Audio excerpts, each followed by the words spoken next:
Sir नमस्कार। Sir, भारतीय राजनीति के परिप्रेक्ष्य में हम कई शब्दावली सुनते हैं सर, जैसे कि लोकतंत्र, प्रजातंत्र, गणतंत्र, जनतंत्र। तो क्या सर ये शब्दावली एक ही अर्थ की ओर इंगित करती हैं या इनके कुछ अलग अलग मायने रखते हैं? अतुल इसको अतुल इसको समझने का इस तरीके से प्रयास कर सकते हैं कि लोकतंत्र, प्रजातंत्र और जनतंत्र, गणतंत्र उनसे थोड़ा भिन्नता है। अभी आने वाले टाइम में बताता हूँ आपको कि लोकतंत्र इस तरीके से, कि लोकतंत्र को इस तरीके से समझेंगे कि सबसे अच्छी परिभाषा जैसे इब्राहिम लिंकन, अमेरिकन राष्ट्रपति जी। उन्होंने कहा कि जनता के द्वारा जनता के लिए जो शासन है वो लोकतंत्र है। जी।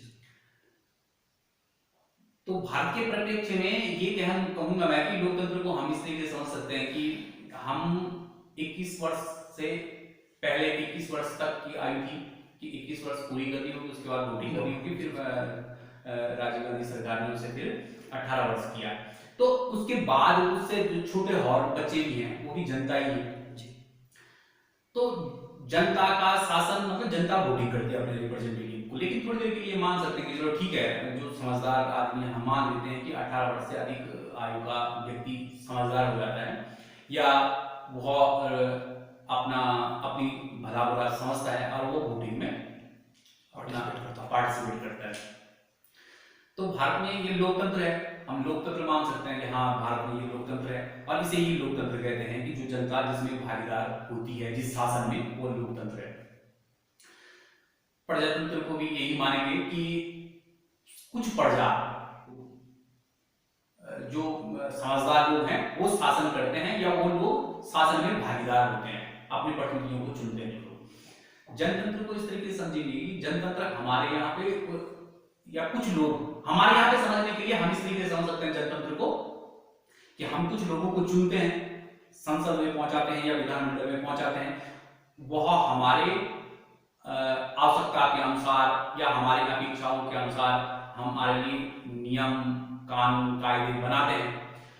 उनसे कहीं हमारी अगर असहमति हो जाती है और हम उस कानून के खिलाफ या उस पॉलिसी के खिलाफ अपना संविधान के मुताबिक, संविधान के अनुसार हम आंदोलन करते हैं, कोई क्या कह सकते हैं, जैसे भूख हड़ताल करते हैं या कोई शांतिपूर्ण मार्च करते हैं, जो संविधान में जो प्रावधान एक आम आदमी को मिले हुए हैं, और हम उस जो आंदोलन कर रहे हैं हम उसमें हम इस प्रकार से इन्फ्लुएंस करते हैं और लोगों को या पूरे समाज को कि ये हमारे खिलाफ जो सरकार जो नियम कानून कायदे बना रही है वह हमारे हमारे अहित में इस प्रकार से है, और फिर लोग जुड़ते हैं उससे, और फिर सरकार पर जनता दबाव डालती है कि इस कानून को चेंज कर दें या इसमें कुछ ये बदलाव कर दें या इस कानून को खत्म कर दें। तो ये जनतंत्र है। तो चलिए सर, मैं एक चौथी शब्दावली हाँ, 1 मिनट में उसी जा रहा हूँ। और लेकिन वास्तविक रूप से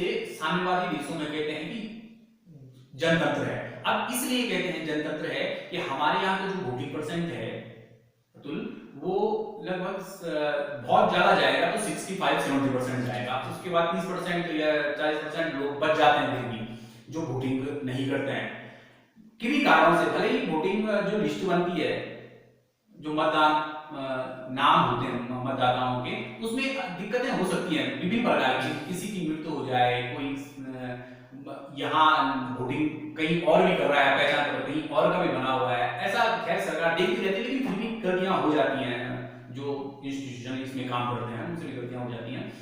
तो हमारे यहाँ पर पूरी वोटिंग नहीं होती। चाहे जो साम्यवादी देश हैं जैसे, वहां पे वो कहते हैं कि हम जनतंत्र हैं, जैसे चाइना हुआ, क्यूबा है, लाओस है, कुछ वर्षों पहले रसिया भी कहता था कि हम साम्यवादी राष्ट्र हैं।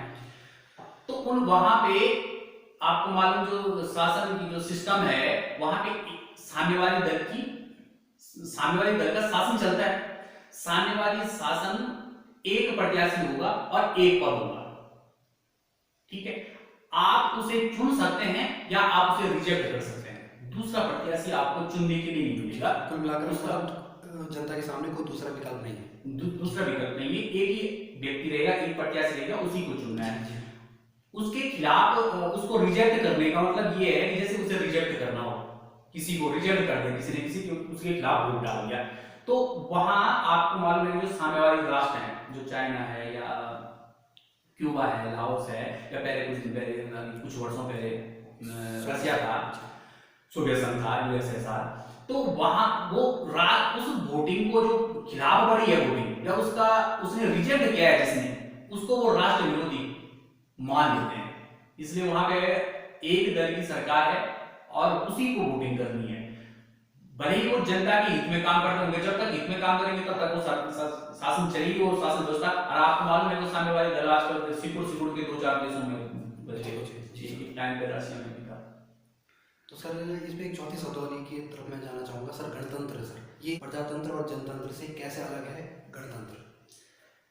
गणतंत्र को इस तरीके से समझेंगे कि मतलब परिभाषित रूप से हम अगर समझने का प्रयास करेंगे तो इस तरीके से समझ सकते हैं कि जिस राष्ट्र का या जिस राज्य का राज्य प्रमुख जनता के द्वारा प्रत्यक्ष या अप्रत्यक्ष रूप से चुना जाता है, वो गणतंत्र हुआ।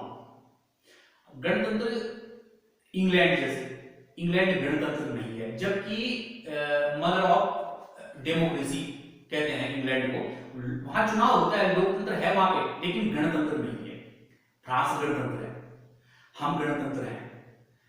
तो जहां पे जनता के द्वारा राष्ट्राध्यक्ष आनुवांशिक रूप से नहीं होता, जिस राष्ट्र का, जिस राज्य का, और जनता के द्वारा प्रत्यक्ष या अप्रत्यक्ष रूप से चुना जाता है, वो गणतंत्र है। तो सर गणतंत्र की जब बात चली रही है तो भारतीय परिप्रेक्ष्य में मैं आपसे एक प्रश्न पूछना चाहूँगा। भारत में राष्ट्रपति के निर्वाचन की जो प्रक्रिया है सर, इसके बारे में आप थोड़ा सा। हाँ, प्रक्रिया थोड़ा लंबी है, थोड़ा समझाने में ब्लैक बोर्ड पे या व्हाइट बोर्ड पे समझाना पड़ेगा, लेकिन हाँ मोटे रूप से कि उसका जो उन्हें वोटिंग करते हैं वो कौन होते हैं, जो उनका निर्वाचक मंडल होता है, राष्ट्रपति के चुनाव में जो भाग लेता है वो कौन होता है। तो आनुपातिक प्रतिनिधित्व प्रणाली से वहां पे चुनाव होते हैं, और जो मत प्रणाली होती है वो आनुपातिक होती है, और जो फिर वोटिंग जो सिस्टम होता है वो एकल संक्रमण मत प्रणाली, और एकल संक्रमण मत प्रणाली में बोलकर हस्तांतरण मत प्रणाली बोले उसे, क्योंकि एक आदमी जैसे ही उसके कम वोट हो जाते हैं तो वो वोट हस्तांतरित हो जाते हैं दूसरे वाले प्रत्याशी को। लेकिन हाँ, उनका जो वोटिंग करते हैं जो लोग हैं, जो उनका निर्वाचक मंडल होता है महामहिम राष्ट्रपति का, वो कौन होता है? तो संसद के दोनों सदनों के निर्वाचित सदस्य और राज्यों के विधानसभा के निर्वाचित सदस्य महामहिम राष्ट्रपति को चुनते हैं। इसमें एक सांसद का वोट का मूल्य कितना होगा या एक विधायक के वोट का मूल्य कितना होगा, ये जनसंख्या के आधार पर निर्भर करता है किसी राज्य की। सांसद तो ठीक है, सांसद का तो ठीक है कि सभी सांसदों का एक जैसा मूल्य होगा, लेकिन विधायकों का अलग अलग मूल्य हो सकता है। एक विधायक के वोट का मूल्य अलग हो सकता है, जैसे उत्तर प्रदेश के विधायक का मूल्य अलग होगा और उत्तराखंड के विधायक का मूल्य अलग होगा। बहुत रेयर केस है जब दो राज्यों के विधायकों का एक वोटिंग का मूल्य एक ही हो, ऐसा कम होता है, शायद एक दो राज्य ऐसे हैं। बाकी अगर पूर्वोत्तर में जाएंगे तो उनकी वोटिंग का मूल्य तो बहुत कम होता है, और हमारा थोड़ा ठीक है। चलो आप उत्तर प्रदेश वाला अधिक, क्योंकि पॉपुलेशन जहां ज्यादा रहेगी, जितने से अधिक लोगों का प्रतिनिधित्व करेगा एक विधायक, उसके वोट का मूल्य एक प्रदेश के स्तर पे, प्रदेश के परिप्रेक्ष्य में कह रहा हूं, उसके वोट का मूल्य उतना अधिक होगा। तो साधारण परिस्थिति में यही कह सकता है कि दोनों सदनों के निर्वाचित सदस्य और विधानसभाओं के सदस्य, निर्वाचित सदस्य, जो नॉमिनेट सदस्य होते हैं वो नहीं। चलिए सर, धन्यवाद सर। अगली बार आपसे किसी और बहुत अच्छा लगा आपसे बात करके सर। अगली बार आपसे किसी और टॉपिक पे चर्चा करेंगे सर। नमस्कार सर।